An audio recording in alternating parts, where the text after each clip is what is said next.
बिस्मिल्लाहिर्रहमानिर्रहीम। Dear students, अस्सलामु अलैकुम वरहमतुल्लाहि वबरकातुहू। आई होप कि आप सब खैरियत से होंगे।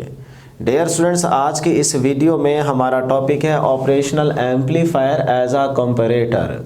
इसी के साथ साथ हम यहाँ पे डिस्कस करेंगे comparator as a night switch.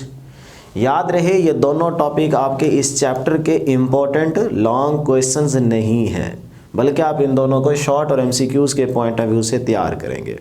बहुत ही आसान सा टॉपिक है, ज़्यादा से ज़्यादा 10-15 मिनट में ये टॉपिक एंड हो जाएगा। तो मैं उम्मीद करता हूँ कि आप इनको पूरी तवज्जो से सुनेंगे, समझेंगे और साथ साथ नोट करते जाएंगे।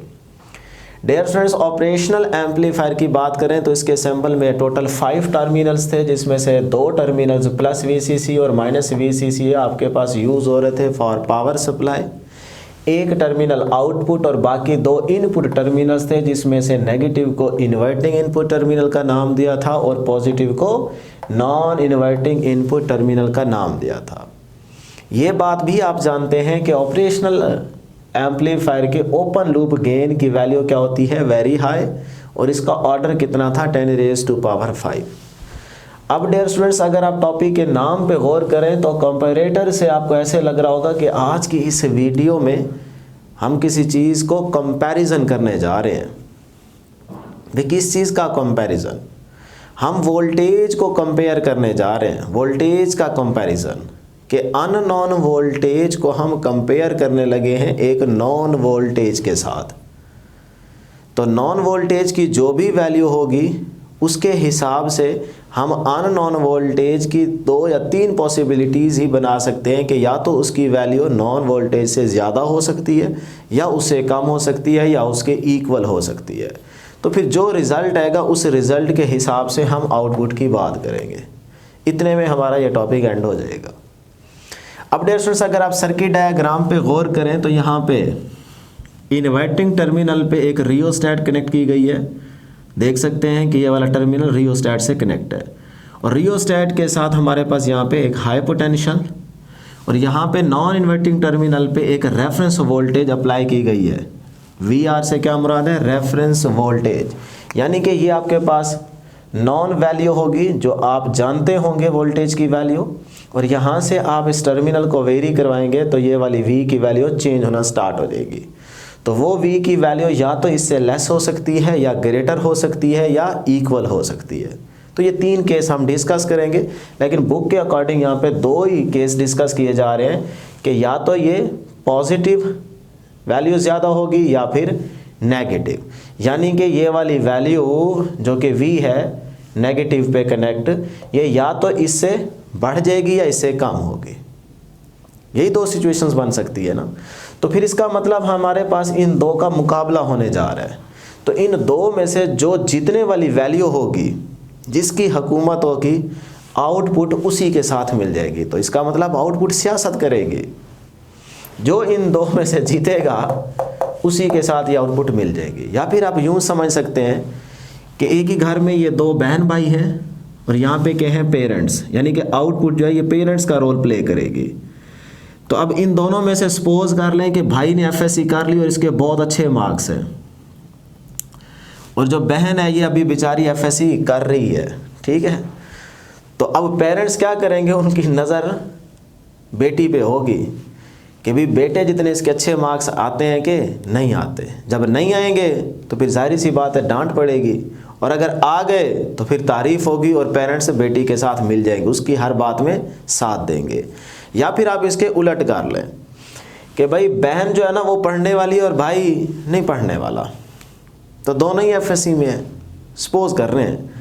तो अब पेरेंट्स हर बात में किसका साथ देंगे? जो घर में पढ़ने वाला होगा, जो अच्छा रिजल्ट दे रहा होगा, उसी के साथ देंगे ना।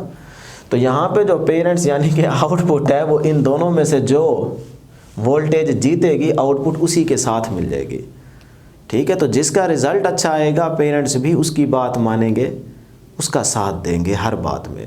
तो इस तरह की कुछ कहानी चलने वाली है। बहरहाल आप सिर्फ इतना याद रखें कि इन दोनों में से जो जीतने वाली वैल्यू होगी आउटपुट उसके इक्वल हो जाएगी, उसका साथ देगी। क्लियर? अब देखते हैं जी। तो डियर स्टूडेंट्स, फर्स्ट सिचुएशन हम कुछ इस तरह की बना लेते हैं कि जो रेफरेंस वोल्टेज है ये तो हम जानते होंगे, सपोज कर लेते हैं कि इसकी वैल्यू कितनी है 5 वोल्ट। अब जब ये नेगेटिव टर्मिनल पे जो पोटेंशियल है V, सपोज करें कि इस टर्मिनल को हम यहाँ पे कनेक्ट कर देते हैं, या आप यहाँ पे कर लें जहाँ आपका दिल करे। यहाँ पे करेंगे तो वैल्यू 0, यहाँ पे करेंगे तो सपोज कर लें 3 वोल्ट है, सही है ना, कहीं एक जगह कनेक्ट करते हैं। अब देखें जब आपने V को यहाँ पे कनेक्ट किया तो ये 3 वोल्ट वैल्यू आ रही है और रेफरेंस वोल्टेज कितनी है 5। तो इसका मतलब V जो है यानी कि नेगेटिव टर्मिनल पे जो पोटेंशियल है वो क्या आ रहा है, रेफरेंस वोल्टेज से लेस आ रहा है। तो पहली कंडीशन यही बन गई। देखें V नेगेटिव क्या आ रहा है, V पॉजिटिव से लेस। तो इन दोनों में से कौन जीत रहा है, हमने कंपैरिजन देखा ना, तो इसमें से कौन सी वैल्यू जीत रही है, बड़ी कौन सी है, V पॉजिटिव। तो इसका मतलब इस पॉजिटिव के साथ V नॉट मिल जाएगा। तो ये देखें पॉजिटिव बड़ी है ना, तो रिजल्ट भी क्या आ रहा है, V नॉट का आउटपुट जो है वो प्लस VCC के इक्वल हो जाएगी, पॉजिटिव के साथ मिल गई है, सही है। तो अब अगर ये वाली कंडीशन अप्लाई होगी तो हम कहेंगे जो आउटपुट की वैल्यू है वो क्या है, सैचुरेटेड प्लस VCC के इक्वल होगी। अभी मैं बताता हूँ कि सैचुरेटेड कैरेक्टरिस्टिक्स क्या होती है, फिलहाल ये निशानी याद रखें। जो जीतेगा V नॉट उसके इक्वल हो जाएगी। इसी तरह इस V नेगेटिव को देखें, नेगेटिव V क्या है V, तो मैंने यहाँ लिख दिया V less than. V positive का मतलब पॉजिटिव पे कनेक्ट क्या है, रेफरेंस वोल्टेज, तो ये लिख दिया VR। चाहे ये लिखें चाहे ये लिखें, बहरहाल इस कंडीशन पे रिजल्ट क्या आ रहा है, V नॉट का सैचुरेटेड प्लस VCC के इक्वल आ रहा है। क्लियर। इसी तरह जब आप दूसरी कंडीशन अप्लाई करेंगे कि ये वाला टर्मिनल आप यहाँ पे कनेक्ट करें या यहाँ पे कर दें, ठीक। तो सपोज कर लेते हैं यहाँ पे वैल्यू आ रही है 8 वोल्ट। जब आप यहाँ पे कनेक्ट करेंगे तो वैल्यू चेंज हुई, तो ये आई 8 वोल्ट। अब 8 वोल्ट इस रेफरेंस वोल्टेज से क्या है, ग्रेटर, यानी कि नेगेटिव टर्मिनल पे जो वोल्टेज है वो क्या है, ग्रेटर, और पॉजिटिव पे जो है वो क्या है 5, तो कम है। तो नेगेटिव जीत गया। तो नेगेटिव अगर जीत गया है तो ये हुकूमत जो है वो इस नेगेटिव के साथ, बल्कि नेगेटिव की हुकूमत है, और ये जो आउटपुट है या जो भी है ये हुकूमत के साथ मिल जाएगा, ठीक है ना। तो मतलब कहने का है कि अब जो आउटपुट होगी वो जीतने वाले के साथ होगी। तो जीतने वाला कौन सा है, V नेगेटिव। नेगेटिव से मुराद V नॉट किसके इक्वल हो जाएगा, सैचुरेटेड नेगेटिव VCC के इक्वल हो जाएगा, ठीक है। यानी कि आउटपुट उसी का साथ देगी जो जीतेगा। तो इस तरह डियर स्टूडेंट्स ये दो कंडीशंस आपने यहाँ पे चेक कर ली। अब थर्ड कंडीशन के अगर ये टर्मिनल मैं यहाँ पे कनेक्ट करता हूँ और सपोज करें यहाँ पे वैल्यू क्या है 5 वोल्ट, तो अगर यहाँ पे 5 वोल्ट है और ये भी क्या है 5 वोल्ट, तो इसका मतलब ये दोनों वोल्टेज की वैल्यू क्या होगी, इक्वल। जब इक्वल होगी तो आपके पास आउटपुट की वैल्यू क्या होगी, आउटपुट की वैल्यू डियर स्टूडेंट्स 0 हो जाएगी, 0 होगी। जब आप यहाँ पे वोल्ट मीटर लगाएंगे तो उसकी जो नीडल होगी वो 0 पे होगी। तो इस तरह आप चेक कर सकते हैं। अब डियर स्टूडेंट्स हम यहाँ पे बात कर लेते हैं कि जब हमने बात की कि भाई V not minus saturated negative VCC की इक्वल होगा या प्लस VCC की इक्वल होगा, इसका क्या मतलब है। सैचुरेटेड कैरेक्टरिस्टिक्स का मतलब ये है कि जो आउटपुट वोल्टेज मिलेगी उसकी वैल्यू या तो प्लस VCC या फिर माइनस VCC की इक्वल आएगी। यानी कि जो आप इनपुट पे सिग्नल अप्लाई कर रहे हैं उन दो में से किसी एक की इक्वल होगी, या प्लस VCC या माइनस VCC। तो मैं सपोज कर लेता हूं कि यहाँ पे आपके पास वैल्यू है 102 और यहाँ पे वैल्यू है 100। तो अब 102 माइनस 100, तो आंसर क्या आया 2 वोल्ट। अब इसका मतलब जो ऑपरेशनल एम्पलीफायर है ये इस सिग्नल को इतना एम्पलीफाई करेगा, इतना बड़ा कर देगा कि जो वैल्यू आएगी वो या तो इसके इक्वल आ सकती है या फिर इसके इक्वल आ सकती है। ये है इस सैचुरेटेड कैरेक्टरिस्टिक्स का मतलब कि देखें जो आपके पास रिजल्ट आया उसको ऑपरेशनल एम्पलीफायर ने इतना बड़ा एम्पलीफाई करना है कि वो आंसर या तो इसमें होगा या फिर इसमें होगा। क्लियर है जी, ये है इस सैचुरेटेड कैरेक्टरिस्टिक्स का मतलब। तो इसीलिए हमने यहाँ पे कहा कि आउटपुट या तो प्लस VCC या फिर माइनस VCC रहेगी। अब ये आपका रिजल्ट है। तो ये जो रिजल्ट आया है ना डियर स्टूडेंट्स, ये रिजल्ट, यही रिजल्ट यूज होने लगा है इस टॉपिक में एज अ नाइट स्विच। तो ऑटोमेटिक स्विच के अंदर हम ये वाला रिजल्ट यूज करने जा रहे हैं। और इसमें एक कंडीशन अप्लाई होगी और वो ये बड़ी इंपॉर्टेंट होगी कि जब output comparator as a night switch में जब आउटपुट प्लस VCC आएगी ना, तभी वो आपका ऑटोमेटिक स्विच ऑन रहेगा। ये निशानी याद रख ले, ये यहाँ बिठा लें दिमाग में ये बात, ठीक है। जब ये वाला रिजल्ट आएगा तभी आपके पास स्विच क्या होगा, ऑन होगा। तो ये था आपके पास operational amplifier as a comparator, जिसके अंदर यह रिजल्ट आया और यही रिजल्ट हम यहाँ पे यूज़ करने लगे। तो देखें जी, वही डायग्राम, लेकिन यहाँ पे बाकी रेजिस्टेंस को तो आपको मालूम ही है, वही सर्किट डायग्राम है, लेकिन यहाँ पे एक रेजिस्टेंस यूज़ की गई है RL, LDR, light dependent resistance, यानी कि ये जो रेजिस्टेंस है ये लाइट की इंटेंसिटी पे डिपेंड करेगी, ठीक। तो इसको स्टार्ट करने के लिए हम पहले कंडीशन लिख देते हैं कि याद रहे ये जो स्विच होगा ऑटोमेटिक स्विच, ये ऑन कब रहेगा, जब आउटपुट पे आपको क्या चीज़ मिलेगी, प्लस VCC मिलेगा। देखें ना, नेगेटिव VCC भी मिल सकता है, लेकिन जब नेगेटिव मिलेगा स्विच क्या रहेगा, ऑफ। सर्किट जो है वो ऑफ स्विच के तौर पे बिहेव कर रहा होगा। जब आपको आउटपुट पे प्लस VCC मिलेगा तब आपका ये जो सर्किट है ये स्विच ऑन के तौर पे बिहेव कर रहा होगा। क्लियर है, ये निशानी याद होगी। अब स्टार्ट करते हैं। तो इसमें जो इंपॉर्टेंट चीज़ है वो है LDR, लाइट डिपेंडेंट रेजिस्टेंस। तो यहाँ पे याद रखिएगा कि ये जो रेजिस्टेंस है ये लाइट की इंटेंसिटी पे डिपेंड करेगी, ठीक है। तो ये जो रेजिस्टेंस है ये इंटेंसिटी ऑफ लाइट के इन्वर्सली प्रोपोर्शनल रहेगी, या फिर आप कह सकते हैं यहाँ पे टेम्परेचर, ठीक है, कि टेम्परेचर के साथ रेजिस्टेंस की वैल्यू यहाँ पे क्या है, इन्वर्स। अब लाइट की इंटेंसिटी अगर ग्रेटर है तो रेजिस्टेंस कम, अगर इंटेंसिटी कम तो रेजिस्टेंस की वैल्यू बढ़ जाएगी। तो इसका मतलब ये रेजिस्टेंस जो है ये लाइट की इंटेंसिटी पे डिपेंड करती है। ये बात याद होगी। अब हमारे पास यहाँ पे दो ही सिचुएशंस होंगी, नंबर 1 डे टाइम और नंबर 2 नाइट टाइम। अब डे टाइम में क्या होगा, खुद से आप सोचें। डे टाइम में लाइट की इंटेंसिटी क्या होगी, ज़्यादा। जब लाइट की इंटेंसिटी ज़्यादा होगी तो इसकी रेजिस्टेंस क्या हो जाएगी, कम। जब रेजिस्टेंस कम होगी तो ये देखें ये वाला पोटेंशियल क्या हो जाएगा, बढ़ जाएगा, नेगेटिव का। रेजिस्टेंस कम हुई ना तो ये नेगेटिव का पोटेंशियल, और नेगेटिव का पोटेंशियल का मतलब V डैश, तो V डैश बढ़ जाएगा, यानी कि नेगेटिव पोटेंशियल ज़्यादा हो गया as compare to the positive. तो जब नेगेटिव बढ़ गया तो आउटपुट किसका साथ देगी, जो इन दोनों में से ज़्यादा होगी।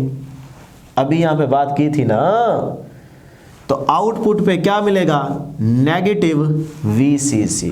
जब नेगेटिव VCC मिलेगा तो मैंने अभी क्या कहा कि स्विच ऑन तब रहेगा जब प्लस VCC आउटपुट पे मिलेगा। तो आपको कौन सा मिल रहा है, नेगेटिव, तो इसका मतलब सर्किट स्विच ऑफ के तौर पे बिहेव करेगा। तो इसीलिए डे टाइम में ये ऑटोमेटिकली जो स्विच है ये ऑफ हो जाएगा, क्योंकि आपको आउटपुट पे क्या मिलेगा, माइनस का VCC। तो जब आउटपुट पे डे टाइम में आउटपुट पे माइनस का VCC मिलेगा तो स्विच ऑफ रहेगा। ठीक हो गया। अब डेस्टोन सेकंड कंडीशन क्या है, नाइट टाइम में। अब नाइट टाइम में लाइट यहाँ पे कम पड़ेगी या फिर पड़ेगी ही नहीं। तो जब लाइट की इंटेंसिटी कम होगी, लाइट की इंटेंसिटी कम होगी तो रेजिस्टेंस बढ़ जाएगी। जब रेजिस्टेंस बढ़ जाएगी तो ये नेगेटिव पोटेंशियल इसके कंपैरेटिवली क्या हो जाएगा, कम हो जाएगा, लेस हो जाएगा। रेजिस्टेंस बढ़ गई ना, तो इसका मतलब अब VR ग्रेटर हो जाएगा और V डैश क्या हो जाएगा, लेस हो जाएगा VR से। देखे ना, पॉजिटिव पे क्या है VR, नेगेटिव पे क्या है V डैश। तो अब V डैश नाइट टाइम में क्या हो गया, लेस हो गया, क्योंकि रेजिस्टेंस बढ़ गई। क्लियर। तो V डैश लेस हो जाएगा VR से। तो इसका मतलब V नेगेटिव लेस, लेस का मतलब पॉजिटिव जीत गया। तो अब पॉजिटिव अगर जीत गया है तो आउटपुट किसके साथ मिल जाएगी, पॉजिटिव के साथ मिल जाएगी। तो आउटपुट क्या हो जाएगी, प्लस VCC की इक्वल हो जाएगी, प्लस VCC की इक्वल हो जाएगी। जब आउटपुट प्लस VCC की इक्वल हो जाएगी तो इसका मतलब अब आपका स्विच क्या रहेगा, ऑन। तो नाइट टाइम में ये ऑटोमेटिकली स्विच जो है ये ऑन हो जाएगा। बस इतना सा ये टॉपिक था। लेकिन अब याद रहे ये जो हम ऑटोमेटिकली स्विच ऑन या ऑफ की बात कर रहे हैं, यहाँ पे लगा होता है एक रिले डिवाइस, यहाँ पे रिले डिवाइस लगी होती है। याद रहे इस रिले डिवाइस को हम डिफरेंट पर्पसेस के लिए यूज़ करते हैं, लेकिन यहाँ पे आज के इस टॉपिक में हम इसको एक स्पेशल स्विच के तौर पे यूज़ कर रहे हैं, ठीक है, ऑन या ऑफ के तौर पे। तो इस तरह डियर स्टूडेंट्स ये था आपके पास comparator as a night switch. अब आप देखें कि अगर आपको VR की वैल्यू चाहिए और V' की वैल्यू चाहिए, V' का मतलब नेगेटिव टू ग्राउंडेड ये पोटेंशियल और पॉजिटिव टू ग्राउंडेड ये वाला पोटेंशियल VR। तो उसके लिए आपके पास ये दो मैथमेटिकल रिलेशन है जिनको आप याद भी रख सकते हैं। यहाँ पे आप जब वैल्यूज पुट करेंगे तो आपके पास आंसर्स आ जाएंगे, लेकिन ये फार्मूले आए कहाँ से, उसकी तरतीब या उसका तरीका याद रख लें। देखें जी, प्लस VCC आप अप्लाई कर रहे हैं, पहले इस केस पे देखें, ये यहाँ पे दो रेजिस्टेंस यूज़ किएंगे किस में, सीरीज कॉम्बिनेशन में। फिर हम इसकी बात करते हैं, इसको अलग कर लेते हैं, इसको अलग कर लेते हैं। देखें ना यहाँ पे क्या है VR, तो हमें VR चाहिए। जब हम इसकी बात करेंगे तो फिर हमें क्या चाहिए होगा, V', तो हमें V' भी चाहिए, VR भी चाहिए। तो VR के लिए हम ये वाली दो रेजिस्टेंस यूज़ करेंगे, ठीक है ना, ये आ रहा है ना VR, ये हमें चाहिए।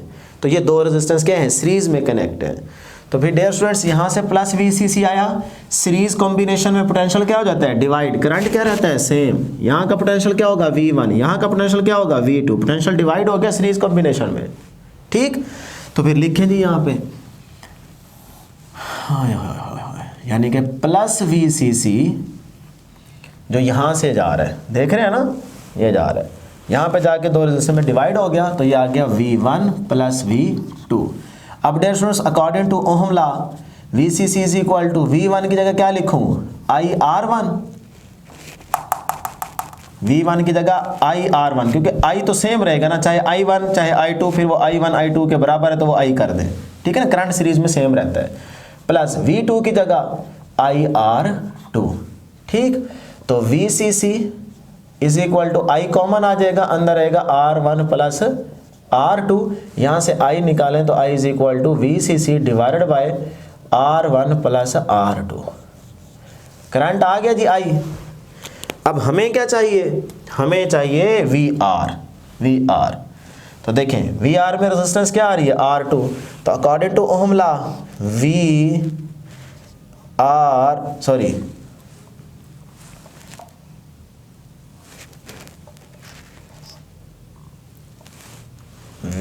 Is equal to IR। अब देखें V कौन सा, R, ये R लगा दें, उसके बाद I, फिर क्या है R2, ये आ गया R2। देखें ना VR में कौन सी रेजिस्टेंस आ रही है, R2, तो ये आ गया R2। तो V is equal to IR लगा दिया। अब डियर स्टूडेंट्स यहाँ पे देखें VR is equal to I की जगह ये वैल्यू लिख दें, VCC divide by R1 plus R2 into R2। तो यहाँ से आप अब क्या करें, इसको तरतीब से लिख लें, VR इज इक्वल टू, इसको पहले और इसको बाद में, R2 divide by R1 plus R2 into VCC। लो जी, ये वही चीज़ नहीं आ गई, R2 divide by R1 plus R2 multiply by VCC।